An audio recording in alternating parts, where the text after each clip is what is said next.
오늘은 우리가 사도행전 11번째 시간으로 왜 우리를 주목하느냐라는 제목으로 같이 말씀을 나누도록 하겠습니다. 왜 우리를 주목하느냐. 성전 미문에서 몇십 년을 앉아 있으면서 구걸하던 사람이 수많은 사람들에게 보여졌을 것이고 그들은 그 사람을 다 알았을 겁니다.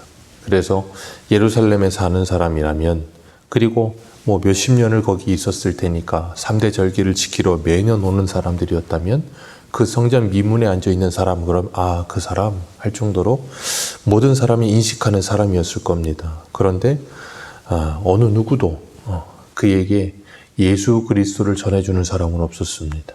그가 그저 원하는 은과 금을 조금 주면 그것으로 만족하며 사는 인생이었는데 베드로와 요한은 그를 주목하여 보며 그가 원하지도 않았고 바라지도 않았던 예수 그리스도를 전해줍니다. 그가 원하는 은과 금이 아니라 그의 인생의 근본적인 문제를 해결하기 위한 예수 그리스도를 전해줍니다. 우리가 잊지 말아야 될 것은 우리의 인생의 모든 근본적인 문제는 예수 그리스도로 말미암아 풀리게 되는 줄 믿습니다. 다른 무엇이 아닙니다. 우리의 죄의 문제가 그리고 죄의 현상의 문제가 예수 그리스도의 이름으로 그 예수 그리스도의 능력으로 회복되고 치료되어질 줄로 믿습니다. 주님께서 우리들에게 그 예수 그리스도로 말미암아 우리가 구원받은 인생이라는 것을 그렇게 깨닫게 하십니다. 이 사건이 예루살렘에 엄청난 이슈가 됩니다. 평생을 미문에 앉아서 구걸하던 사람이 갑자기 일어나서 뛰고 성전 안에 들어오는 모습을 보면서 사람들이 당연히 다 놀랄 겁니다. 그래서 모든 사람들이 지금 솔로몬 행각에 모였어요. 그 나은 사람은 베드로와 요한을 붙잡았다라고 이야기하고 있습니다. 베드로 요한을 붙잡고 있고 많은 사람들은 솔로몬 행각에 모여서 그 모습을 보고 있고 그러니까 오늘 본문에 보면 그 사람들이 다 놀랐다는 거예요. 우리도 그렇겠죠. 안진뱅이로 평생을 살던 사람이 갑자기 일어나서 뛰면 안 놀랄 사람이 어디 있겠습니까? 그런데 베드로가 사람들이 그 안진뱅이였다 나은 사람이 베드로 요한을 붙잡고 있고 그 일이 베드로 요한 때문에 일어났다는 것을 알게 되고 그래서 그들을 주목하니까 12절 말씀에 이렇게 말을 해요. 베드로가 이것을 보고 뭘 봤겠어요? 솔로몬 행각에 몰려드는 사람들을 보고 이렇게 이야기합니다. 왜 놀랍게 여기느냐? 왜 놀랍게 여기느냐? 우리 개인의 권능이나 경건으로 이 사람을 걷게 한 것처럼 왜 우리를 주목하느냐? 베드로가 두 가지 말합니다. 왜 놀랍게 여기느냐? 그리고 왜 우리를 주목하느냐?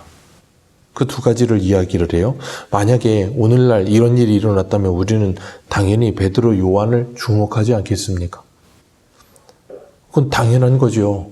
그런데 베드로 요한은 이야기를 해요. 왜 우리를 주목하느냐라고 이야기를 해요. 이것이 바로 우리가 그리고 사람이 빠지기 쉬운 착각이에요. 그것이 무엇인가 하면 이것은 베드로가 분명히 이야기합니다. 하나님이 하신 일이다. 그런데 우리는 하나님이 하신 일인데 누구에게 주목을 해요? 사람에게 주목을 합니다. 그리고 사람이 그 일을 한 것처럼 착각을 하게 됩니다. 그런데 베드로는 분명히 지금 성령을 받았고 그가 놀라운 하나님의 은혜 가운데 살면서 뭘 했는가 하면 이것이 자신의 개인의 능력과 그리고 자신의 개인의 경건으로 이루어진 일이 아니라는 것을 분명히 알았다는 거예요. 근데 그걸 성령을 받지 않으면 모르는 거예요. 그러니까 사람들은 뭐예요? 착각하게 되는 겁니다. 그것이 사람의 능력으로 되어지는 줄 알게 되는 거예요. 그러나 그것은 분명히 성령을 받은 사람들은 자신의 개인의 능력과 경건으로 된 것이 아니라는 것을 알기 때문에 뭐예요? 그 모든 영광을 누구에게 돌려요? 하나님께 돌리는 겁니다. 그러니까 성령을 받은 사람과 아닌 사람의 차이가 거기서 나는 거예요. 성령을 받은 사람은 이 모든 것이 하나님의 은혜라는 것을 고백하며 그 모든 영광을 하나님께 돌리지만 그렇지 않은 사람은 자신이 주목받기를 원해요. 그리고 그 모든 영광을 자신이 취하려고 합니다. 그러다가 사도행전에 헤롯이 배에 충이 먹어 죽지요. 하나님의 사람들은 모두 이런 고백과 반응이 일어납니다. 요한복음에도 보면 세례 요한이 수많은 사람들이 자신을 따라다닙니다. 그때 예수님께서 요단강 건너편에서 세례를 베풀자 많은 사람들이 예수님을 쫓아가요. 그랬더니 세례 요한이 제자들이 와서 큰일 났다는 거예요. 그때 세례 요한의 반응이 이거였어요. 요한복음 3장 30절. 그는 흥하여야 하겠고 나는 쇠하여야 하리라. 나는 그리스도가 아니라. 내가 그리스도가 아니라는 것을 제자들에게 세례 요한이 그래요. 너희들이 전해야 할 것이니라. 나는 그리스도가 아니다. 나에게 주목할 것이 아니다. 나는 쇠하여야 하겠고 그분은 흥하여야 할 뿐이다 라고 이야기하고 있는 거예요. 세례 요한도 말하는 거예요. 왜 나를 주목하느냐는 거예요. 나를 주목하지 말라는 거예요. 교회에서도 목사님들이 강단에서 설교를 할 때 하나님의 말씀을 대언합니다. 그때 우리는 그 하나님의 말씀을 들어야 하는 것이지 목사님에게 주목하면 안 되는 거예요. 설교자는 하나님의 말씀을 대언하는 사람일 뿐이지 그 이상도 이하도 아니에요. 그런데 그 설교자에게 주목하기 시작한 우리는 메시지를 듣지 못합니다. 베드로도 그렇고 세례 요한도 그렇고 모두 다 뭐라 그래요? 왜 우리를 주목하느냐? 뭐 하라는 거예요? 하나님께 주목하라는 거예요. 그리고 그것에 몰려있는 사람들을 보고서 베드로가 뭐 하고 있어요 지금? 설교하기 시작합니다. 베드로는 사람들이 모이니까 절호의 찬스로 여긴 거예요. 그래, 이때가 바로 복음을 전할 때라고 생각한 거예요. 베드로는 성령을 받고 난 후에 자신이 어떤 사람인지를 알았던 거예요. 자신이 신이 아니라는 거예요. 자신은 사람이라는 겁니다. 우리 사도행전을 펼치셨으니까 사도행전 10장 26절을 볼까요? 사도행전 10장 26절입니다. 한 절만 보겠습니다. 고넬료가 베드로를 초청했을 때 베드로가 고넬료 집에 들어갈 때 고넬료가 이렇게 합니다. 10장 26절 25절 26절 두 절 같이 읽겠습니다. 사도행전 10장 25, 26절입니다. 시작. 마침 베드로가 들어올 때에 고넬료가 맞아 발 앞에 엎드리 절하니 베드로가 이렇게 이르되 일어나라 나도. 고넬료가 베드로 앞에 넙죽 절을 합니다. 그랬더니 베드로가 이 말을 해요. 일어나라 나도 사람이라. 이게 바로 성령을 받은 사람들의 주된 특징인 줄 믿으시길 바라요.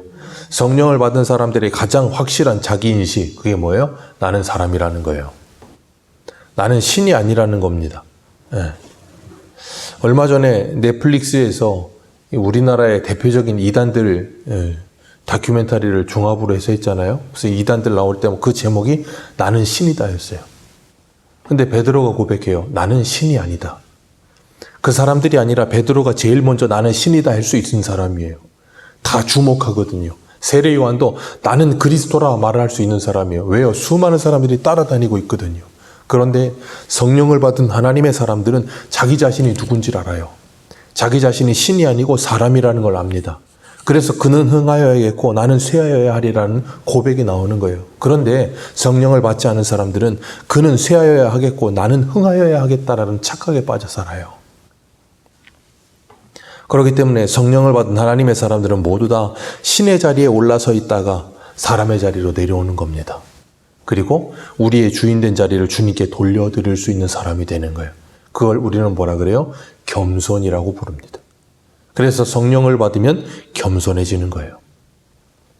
베드로는 왜 우리를 주목하느냐라고 이야기하면서 이 모든 것이 하나님의 역사하심이라는 것을 이야기하는 거예요.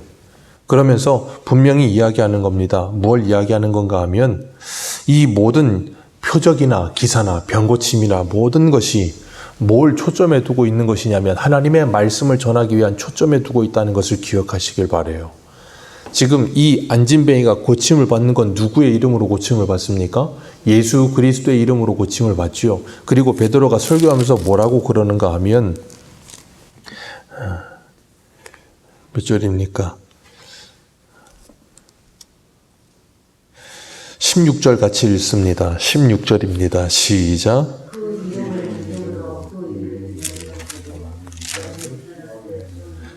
예수로 말미암아 난 믿음이 너희 모든 사람 앞에서 이같이 완전히 낫게 하였느니라. 아멘. 자, 이 사람이 고침을 받은 것 어떻게 됐다고요? 예수로 말미암아 난 믿음이 그 사람을 고친 것이다 라고 이야기하면서 베드로가 뭘 설교하고 있어요? 그 예수를 믿어 구원함을 받으라 라고 설교하고 있어요. 그러니까 이 안진뱅이가 고침받은 이유가 뭡니까? 예수를 전하기 위해서예요. 요한복음 9장에 날 때부터 소경되었던 사람이 고침을 받습니다. 제자들은 묻죠. 그 사람의 죄 때문입니까? 그 사람의 부모의 죄 때문입니까? 그랬더니 예수님이 뭐라 그래요? 그 사람의 죄도 그 사람의 부모의 죄도 아니고 하나님의 영광을 나타내기 위함이다. 그리고 예수님께서 뭘 하세요? 그 사람을 고치시잖아요. 예수님께서는 나사로가 죽을 때까지 기다리셨습니다. 그것을 통해서 뭐라 그러시냐면 함께 있는 제자들을 위하여 그렇게 하셨다 그랬어요. 그리고 죽은 다음에 찾아가세요. 그리고 그를 살리시죠. 부활이 뭔지를 보여주시는 거예요. 예수님이 누구신지를 보여주시는 거예요. 그러니까 나사로가 살아나는 게 중요하지 않습니다. 우리는 항상 이런 일이 있으면 그 어떤 나타나는 현상을 보고 놀라요. 그러니까 베드로가 뭐라 그래요? 왜 놀라느냐는 거예요. 이 나타나는 현상에 놀라는 게 아니라는 거예요. 오병이어의 표적이 일어났습니다. 물고기 2마리 떡 5개를 가지고 5,000명을 먹였어요. 12강짜리가 남았습니다. 다 놀랐습니다. 그리고 억지로 예수님을 임금 삼으려 했어요. 그때 예수님 뭐 하세요? 왜 놀라느냐는 거예요. 그리고 다 돌려보내시잖아요. 그리고 예수님께서 요한복음 6장에 이렇게 말씀을 하세요. 뭐라 그러시는가 하면 예수께서 대답하여 이르시되 내가 진실로 진실로 너희에게 이르노니 너희가 나를 찾는 것은 표적을 본 까닭이 아니요 떡을 먹고 배부른 까닭이로다. 썩을 양식을 위하여 일하지 말고 영생하도록 있는 양식을 위하여 하라. 이 양식은 인자가 너희에게 주리니 인자는 아버지 하나님께서 인치신 자니라. 그들이 묻되 우리가 어떻게 하여야 하나님의 일을 하오리까? 예수께서 대답하여 이르시되 하나님께서 보내신 일을 믿는 것이 하나님의 일이니라. 예수님께서 오병이어의 표적을 왜 일으키셨어요? 자신이 누구신지를 가르치신 거예요. 내가 바로 하늘에서 내려오는 산떡이다. 나를 믿는 자는 영생을 얻을 것이다 라는 거예요. 그러니까 떡을 먹는 것에 초점을 두는 것이 아니고 물고기 2마리 떡 5개로 5,000명 먹인 것이 신기한 일이 아니고 누구를 믿어야 된다는 거예요. 예수를 믿어 구원함을 받아야 된다는 거예요. 그게 진짜 신비라는 거예요. 생각해 보십시오. 이 안진뱅이였던 사람 40여 년을 안진뱅이로 때 일어났습니다. 그런데 이 사람은요 아마 죽을 때까지 걸어 다녔을 거예요. 근데 죽었습니다. 죽었던 나사로는 부활했지만 죽었습니다. 12의 혈루증을 앓던 여인은 혈루의 근원이 말랐지만 그 여인은 죽었습니다. 여러분 기억하셔야 될 게 그거예요. 예수님께서 어떤 표적을 행하실 때는 표적 자체의 의미가 있지 않아요. 그래서 표적이라는 단어가 헬라어로 세메이온이라는 단어를 쓰는데 그게 뭐냐면 표지판이라는 말이에요. 그 표지판에 집중하실 게 아니고 뭐 하셔야 된다고요? 그 표지판이 가리키는 것에 집중하셔야 돼요. 그래서 베드로가 뭐라 그래요? 왜 우리에게 주목하느냐는 거예요. 우리에게 주목하지 말고 우리가 가르치는 분에게 주목하라는 거예요. 그래서 설교하는 거예요, 베드로가 지금. 사람들이 잘못된 것에 주목하고 있으니까, 사람들이 잘못된 것에 놀라고 있으니까 진짜 놀라야 될 것, 진짜 주목해야 될 것이 무엇인지를 알라고 베드로가 지금 설교하는 거예요. 그건 저도 마찬가지인 겁니다. 그렇기 때문에 요한이 요한복음을 기록할 때 요한복음 20장 31절에 요한복음을 기록한 목적을 이야기합니다.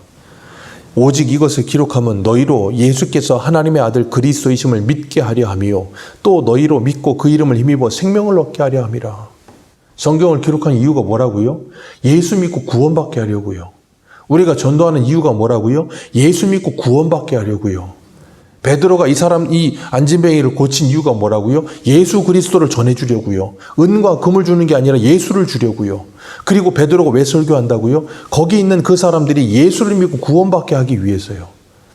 우리의 신앙의 초점은 예수를 믿고 구원받으며 하나님의 자녀되고 하나님의 자녀됨으로 우리들이 아름답게 그리스도의 장성한 분량이 되도록 자라가며 거룩해지는 데 초점이 있지 다른 데 초점이 있는 게 아니에요. 그러니까 우리가 신앙생활을 하면서 그 초점을 잃어버리고 주목해야 될 걸 잃어버리면 뭐예요? 어떤 나타나는 현상에 집중하기 시작합니다. 요즘 유튜브에 젊은 청년 아이 하나가 자꾸 뭐 이렇게 장풍 쏘고 다니고 있고 무슨 사람들 자꾸 무슨 귀신 쫓아낸다고 그러고 쇼하고 다니고 있던데 수십만의 사람들이 거기 집중을 해요. 왜요? 뭘 바라봐야 되는지를 모르는 거예요. 그러니까 우리가 성경을 보지 않으면 그런 거에 속아서 수많은 사람들이 휘둘리고 돌아다니게 되는 거예요. 초점이 어디에 있는지를 모르는 거예요. 그러니까 베드로는 몰려있는 사람들을 보고 그 솔로몬 행각에 모여있는 사람들을 보고 기회다 싶어서 설교하기 시작해요. 아브라함과 이삭과 야곱의 하나님, 우리 조상의 하나님이 그의 종 예수 그리스도를 영화롭게 하셨느니라. 너희는 그를 넘겨 빌라도에게 빌라도가 놓아주기를 결의했지만 너희들은 거부하고 그 거룩하신 분을 너희들은 살인한 자들이다. 그러면서 베드로는 그들을 향해서 대놓고 너희들이 바로 그분을 죽였다라고 말을 하면서 이 사람이 이렇게 된 건 그 이름을 믿었기 때문에 그 믿음이 그를 온전하게 한 것이다. 너희들이 그 예수를 죽인 것 17절과 18절에 뭐라 그래요? 알지 못하고 한 것 내가 안다. 그러나 하나님이 모든 선지자들의 입을 통해 자기의 그리스도께서 고난받으실 일을 미리 알게 하신 것이 이와 같이 이루어졌느니라. 기억하시기 바랍니다. 우리가 잘 알지만 예수님은 힘이 없어 잡혀가신 것이 아니라 마태복음에 뭐라 그러셨어요? 말씀을 이루시기 위해 잡혀가셨습니다. 그리고 그 모든 일이 진행되며 예수님께서 불의한 재판을 받고 십자가에 달려 죽기까지 하시고 그 모든 조롱을 받는 그 모든 일이 뭘 이루시기 위해서요? 말씀을 이루시기 위해서. 성경을 응하시기 위해 그 모든 일을 하셨어요. 그리고 이 유대인들은 그 일을 하면서도 그것이 자신들이 하나님의 뜻을 이루고 있다는 건 1도 생각하지 못합니다. 그래서 시편 2편에 보면 하늘에 계신 하나님께서 밑으로 내려다 보시면서 하나님과 그 기름 부음 받은 자를 대적하는 그들을 보면서 뭐 하신다고요? 웃으시며 비웃으시리로다. 그들은 자기의 뜻을 이루고 있다고 착각하지만 그 모든 게 누구의 뜻이라고요? 하나님의 뜻이 이루어지고 있어요. 세례 요한이 헤롯에게 목베임을 당하여 죽고 있는 일, 그 일이 누구의 뜻을 이루고 있는 일이라고요? 하나님의 뜻이 이루어지고 있는 일이에요. 스데반이 돌에 맞아 죽는 일, 누구의 뜻이 이루어지고 있는 일이라고요? 하나님의 뜻이 이루어지고 있는 일이에요. 예수님이 십자가에 돌아가시는 일, 누구의 뜻이 이루어지고 있다고요? 하나님의 뜻이 이루어지고 있다고요. 근데 우리는 그것이 잘 이해가 되질 않아요. 어떻게 이럴 수 있어? 라고 이야기를 해요. 그러나 하나님은 그 모든 악을 바꾸어 선으로 만드시고요. 악인도 악한 날에 쓰임에 적당하게 하나님께서 사용하시면서 하나님의 뜻을 이루고 계세요. 요셉이 형들에게 미움을 받아서 종으로 팔려가고 죽임을 당할 뻔도 하고 감옥에 갇히기도 하지만 그 모든 것이 누구의 뜻을 이루시기 위함이에요? 하나님의 뜻을 이루시기 위함이에요. 그래서 로마서 8장은 뭐라 그럽니까? 하나님을 사랑하는 자, 그 뜻대로 부르심을 받은 자들에게는 모든 것이 합력하여 선을 이루느니라. 우리는 그 말씀이 정말로 우리에게 믿어진다면 우리에게 일어나는 일들이 모든 것이 하나님의 계획에서 벗어나는 일이 하나도 없다는 것을 고백하는 겁니다. 그게 하나님의 주권을 믿는 거예요. 그렇기 때문에 우리는 그 하나님을 신뢰하며 믿음으로 승리할 수 있는 거예요. 베드로는 이 기회를 삼아 한 사람이라도 예수를 믿었으면 하는 생각으로 복음을 전하고 있어요. 그러면서 19절에 같이 한번 읽습니다. 시작. 그러므로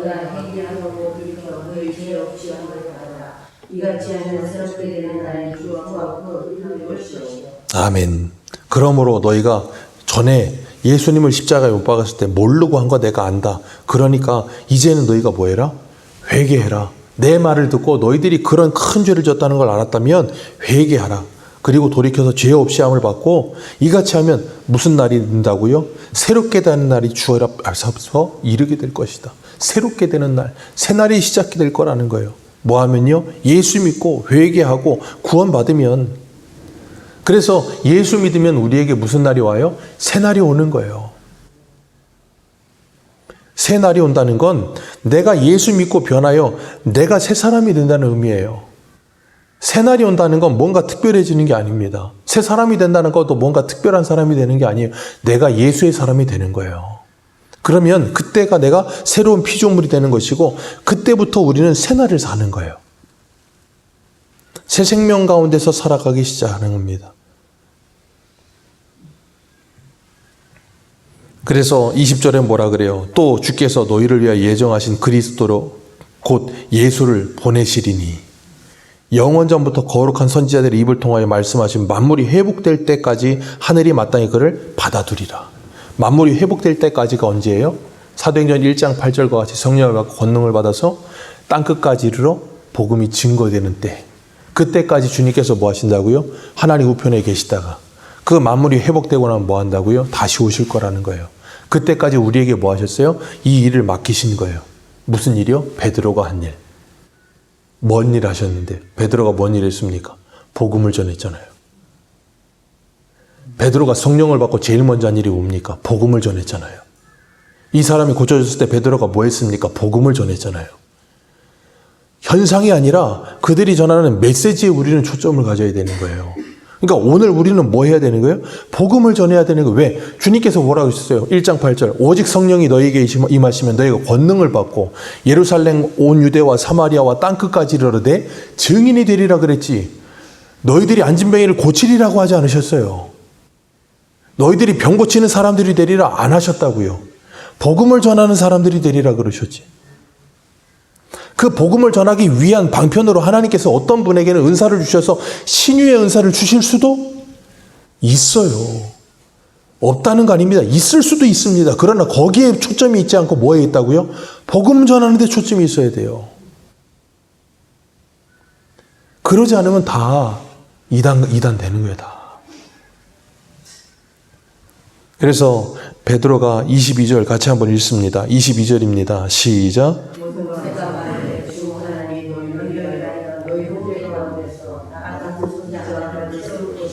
너희가 무엇이든지 그의 모든 말을 들을 것이라. 아멘. 모세가 신명기의 말씀에 18장에 고백하잖아요. 나와 같은 선지자 하나를 세울 것이다. 당시에 제일 첫 번째는 누구를 말하냐면 여호수아를 말하는 것이고, 그 여호수아를 통해 모세와 같은 선지자를 세우고, 그 다음엔 장차 누구를 말하는 거예요? 예수 그리스도를 말하고 있는 거예요. 그래서 여호수아, 호세아, 예수아, 예수 다 똑같은 말입니다. 그 예수를 세우실 것이다. 그러니 너희들은 그의 모든 말을 뭐하라? 들으라. 하나님께서 변화산에서 예수님께서 변형된 모습으로 모세와 엘리야와 함께 예수님의 별세에 대해서 대화하시고, 하나님께서 영광 중에 나타나셨을 때 제자들에게 뭐라 그러세요? 너희들은 그의 말을 들으라. 하나님께서 하신 말씀, 너희는 그 아들의 저 예수의 말을 들으라 그렇게 말씀하세요. 그리고 23절에 같이 읽습니다. 시작. 누구든지 그 선지자의 말을 듣지 아니하는 자는 백성 중에서 멸망을 받으리라. 자, 구약의 선지자들의 말을 듣지 않으면 어떻게 된다고요? 멸망을 받는 거예요. 그리고 모세와 같은 선지자 대신 예수 그리스도의 말을 듣지 않으면 뭐예요? 멸망을 받는 겁니다. 모세가 뭐 했습니까? 모세가 민수기에 보면 여러 가지를 하지만 가장 대표적인 사건이 뭐냐면 광야에서 뱀을 든 거예요. 이스라엘 백성들이 불순종하였을 때 하나님께서 불뱀을 보내시고, 그 불뱀으로 물려 죽어가는 그들을 살리기 위해 놋뱀을 만들어 들라 그러셨어요. 그리고 그 뱀을 들었을 때 그 사람들이 그 뱀을 보고 살아납니다. 그리고 사도 요한은 요한복음 3장에서 그 말씀을 그대로 인용하죠. 모세가 광야에서 뱀을 든 것 같이 인자도 들려야 하리라. 그게 뭐예요? 십자가에 달려야 할 것을 말씀하시는 거예요. 그리고 그를 믿는 자마다 영생을 얻게 하려 하심이라.